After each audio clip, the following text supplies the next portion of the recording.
Ici, nous sommes au cœur du parc naturel régional des Volcans d'Auvergne, qui est un vaste territoire de 150 communes, de 400 000 hectares environ, et qui est habité par 90 000 personnes. L'ensemble de ces 150 communes, les deux départements, la région et l'État, se sont mis ensemble autour de la table pour créer un véritable projet de territoire. La spécificité d'un parc naturel régional, c'est de constituer en quelque sorte une aire protégée habitée, alors que dans la plupart des autres pays, on a des aires protégées naturelles qui correspondent plutôt à l'idée d'une réserve. Dans un parc naturel régional, on cherche à réaliser un équilibre au quotidien entre la présence de l'homme et l'exploitation durable et raisonnée des ressources patrimoniales présentes sur ce territoire. Pourquoi ce territoire a été choisi pour devenir un parc naturel régional ? D'abord parce que c'est un magnifique territoire au niveau des paysages, de l'environnement, mais en même temps c'est un territoire fragile et un territoire habité. Il fallait donc pouvoir trouver un outil permettant de concilier la protection de l'environnement et le développement économique de ce territoire. En France, on a élaboré une démarche contractuelle qui nous permet de réaliser un genre de pacte territorial qui s'appelle la charte. Le modèle que nous mettons en place au niveau français avec la charte, avec les syndicats mixtes, est un modèle qui aujourd'hui attire beaucoup d'autres pays du monde. En ce moment, nous recevons par exemple une délégation du Mexique. Nous nous y sommes rendus à plusieurs reprises et j'espère que nous allons pouvoir participer à la création du premier parc naturel régional du Mexique qui s'appellera Paisaje Biocultural. C'est différent, chacun se l'approprie, mais nous avons tous en charge le devenir de la planète. Et quand il y a un modèle qui marche quelque part, il faut le faire partager. Il faut s'ouvrir aux autres pays, il faut s'ouvrir au monde, parce que la planète aujourd'hui, ce n'est qu'un village. Buenos días, yo soy Santiago Machado, soy el coordinador del proyecto Paisaje Biocultural. Aujourd'hui, la notion de patrimoine s'est aussi élargie. Tout ce qui est considéré comme ayant de la valeur peut devenir du patrimoine. Tout le travail qu'on peut faire sur un territoire quand on veut attirer des visiteurs, c'est de donner aux visiteurs une autre façon de voir, c'est de prêter les yeux que l'on a à des gens pour que ça élargisse leur façon de voir et que ça les amène dans un monde auquel ils n'avaient pas du tout accès avant. La faille de Limagne, actuellement ici, que personne ne voyait, est en train de devenir un paysage à la fois naturel et un peu culturel. On a un vrai travail à faire aujourd'hui dans le rapport à la nature et à sortir de cette vision que les anglo-saxons appellent le wilderness, qui est de dire d'un côté il y a la nature sauvage, vierge, et de l'autre côté il y a l'homme, dont la finalité est de détruire cette nature, et donc si on veut protéger la nature, il faut exclure l'homme. C'est très important de savoir sur quoi on veut fonder l'attraction de son territoire. Qu'est-ce qu'on veut donner aux gens ? Sinon on est très vite transformé en serviteurs de visiteurs qui vont s'installer chez vous comme s'ils étaient chez eux. Tenemos un problema social fuerte con motos, carros que descontrolan el ambiente, la vida social que se tiene. Y la complicación para nosotros es que el Estado no actúa. Entonces, yo creo que aquí si estamos 4 municipios, Paisaje, junto con los compañeros, si logramos integrar y nosotros hacer este proyecto que ustedes ya lo tienen de mucho tiempo, vamos a ser mejores que ustedes. Il faut vraiment partir depuis le départ avec les acteurs locaux. Le tourisme pourrait être un outil si on arrive à bien contrôler les flux. Et puis le processus est important parce qu'il peut être aussi un moyen de redonner confiance aux gens, de leur donner envie d'agir, de leur donner envie d'investir. Et ça peut être le moyen pour les communautés de prendre la main et d'être maître de son destin.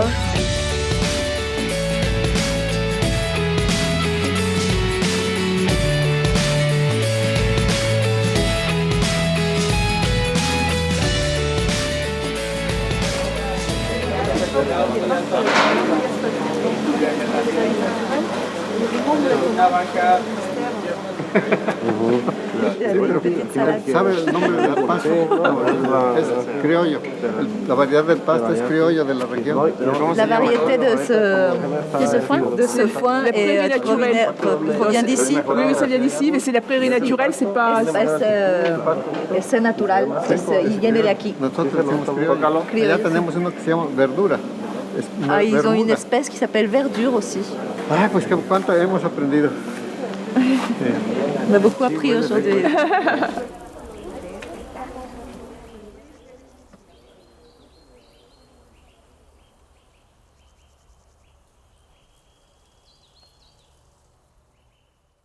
Un parc naturel régional se crée à l'initiative de la région. C'est elle qui fait acte de candidature, qui mobilise les acteurs sur le terrain, et ensuite, bien entendu, il y a un regard national de la fédération et de l'État pour aboutir à une création par décret du Premier ministre et du ministre de l'Environnement. Et ce projet de territoire, il va s'inscrire dans une charte que tout le monde va signer et qui sera notre engagement pour 12 ans aujourd'hui, qui va nous conduire jusqu'en 2025. Concrètement, la charte du parc, c'est un dossier. Et ensuite, vous avez le plan du parc que vous avez ici. D'abord, il faut montrer que c'est un territoire qui a une certaine cohérence en termes de périmètre et surtout qu'il comporte des patrimoines naturels, paysagers, culturels. Mais ça ne suffit pas. Il faut montrer que ce sont des patrimoines qui sont fragiles et qu'il y a besoin donc de mettre en place une gestion pour pouvoir les préserver pour les générations futures, mais aussi pour permettre aux habitants de ce territoire de vivre, voire de profiter, d'exploiter ces patrimoines, mais sans compromettre leur pérennité. Il faut un pilote à bord et donc il faut également, c'est ce que dit le Code de l'environnement, une structure qui est un syndicat mixte pour animer non seulement la préparation, mais également la mise en œuvre de la charte du parc. ¿Qué personalidad jurídica tiene el sindicato mixto? Porque en todos los momentos ha mencionado el sindicato. ¿Cuál es la figura? Se refiere el sindicato mixto, es este consejo, este órgano que toma decisiones como un organismo público descentralizado de carácter territorial. ¿Para organizar los parques o es para cualquier tema? Tous les parcs sont syndicats mixtes. Et c'est la même figure. Esta figura de sindicato mixto quiere decir que es una asociación, tiene el estatuto general que te dice puedes hacer esto, esto, esto y los compromisos, quién puede ser miembros, cómo se hace. La charte doit être très exigeante concernant l'urbanisme, l'éolien, la circulation motorisée de loisirs, les 4x4, les motos en espace naturel. Une charte de parc doit également permettre de développer l'expérimentation, l'exemplarité et de contribuer à la recherche. Oui, je pense qu'on pourrait ajouter une précision, c'est que lorsque les communes élaborent leurs documents d'urbanisme, elles travaillent avec un certain nombre de personnes associées, de partenaires. Le parc fait partie de ces partenaires. Et à ce moment-là, il y a discussion, et s'il y avait une opposition du parc à une mesure de document d'urbanisme de la commune, ce document d'urbanisme serait probablement non validé par l'État. Donc c'est ce dialogue permanent qui permet d'aboutir à une situation globalement satisfaisante. Lo que importa es que la iniciativa viene de la base. Para mí, y pienso que para los parques, es el modelo y el lado también político y técnico. Pero el procedimiento, también tener un diagnóstico que se comparte, que se valida, tener una estrategia que se comparte, que se valida y después implementar planes de manejos, planes de acción con compromisos de cada actor.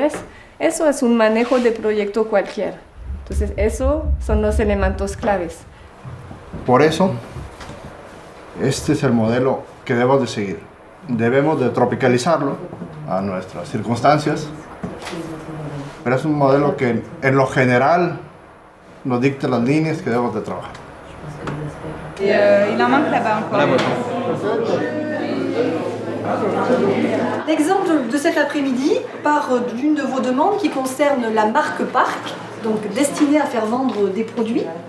Un des produits qui était marqué au sein du parc, c'est la gentiane. C'est une plante sauvage qui est emblématique et qui est exploitée traditionnellement sur le territoire. Et c'est un enjeu donc pour nous d'encourager, de valoriser cette ressource, mais aussi de la protéger. C'est une activité qui est quand même pas ancestrale, mais qui date quand même plus d'une centaine d'années.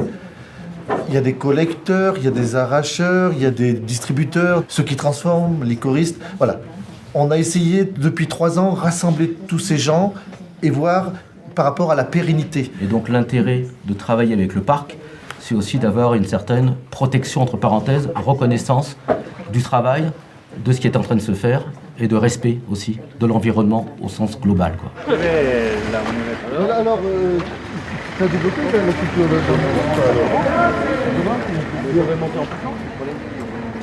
De acuerdo con los parques naturales regionales, el modelo nos parece interesante porque refleja 3 principios que nosotros podríamos utilizar en el modelo de paisaje biocultural en México. La concertación se basa en un proceso de concertación dentro del territorio. Hay una revalorización del patrimonio cultural natural y también una visión de gestión integral del territorio. Una de las cosas principales que debemos de ejecutar inmediatamente y muy emergentes es hacer la reunión con los diferentes actores productivos para que ellos mismos den sus ideas y nosotros darles la fortaleza para apoyarlos y poderlos hacer que tengan una economía, que tengan una estabilidad social y a la vez proteger los recursos naturales, ya que esta región es acorde a lo que nosotros tenemos. Tenemos agua, tenemos bosque, tenemos infraestructura y tenemos patrimonio.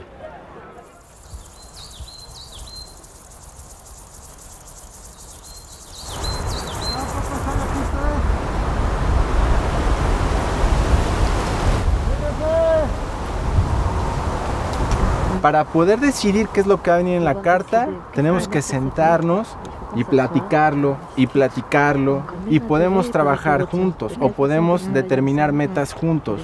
Yo estoy dispuesto a determinar qué áreas son frágiles y debemos conservar porque nos dan agua, porque nos dan los servicios ambientales que permiten que las actividades se den. Si todos coincidimos en que eso es importante, va a ser más fácil poderlo cuidar. Y también va a ser más fácil poder determinar cómo vamos a impulsar el desarrollo económico de la región. Nuestra propuesta es con cada municipio tener un tallereo, focalizar esto para hacer la planeación de este proyecto turístico y a partir de ahí integrar una estrategia regional de turismo. En México estamos cambiando un paradigma de conservación, porque también ya no hay nuevos espacios donde decretar áreas protegidas, o no hay muchos espacios. Lo más importante es que a nosotros nos tomen como un actor más y un aliado, en el cual podemos ir poniendo esfuerzos y prioridades de conservación y de producción y de crecimiento local en un mismo documento.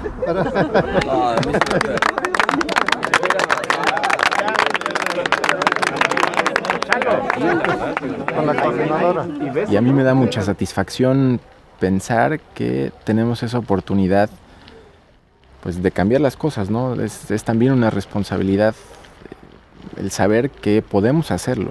El reto no es fácil, pero nos encanta.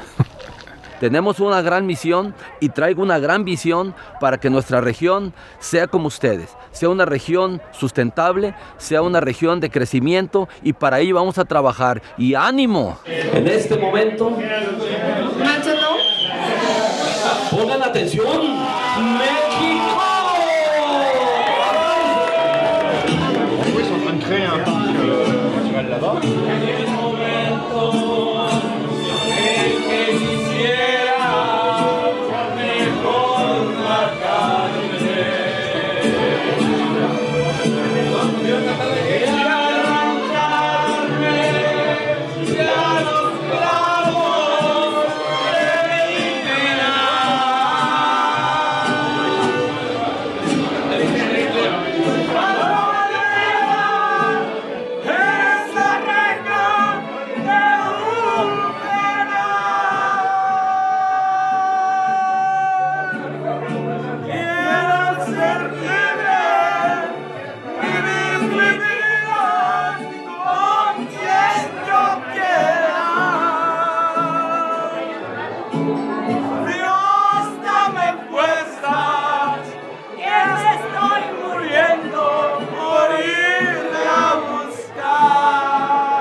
México!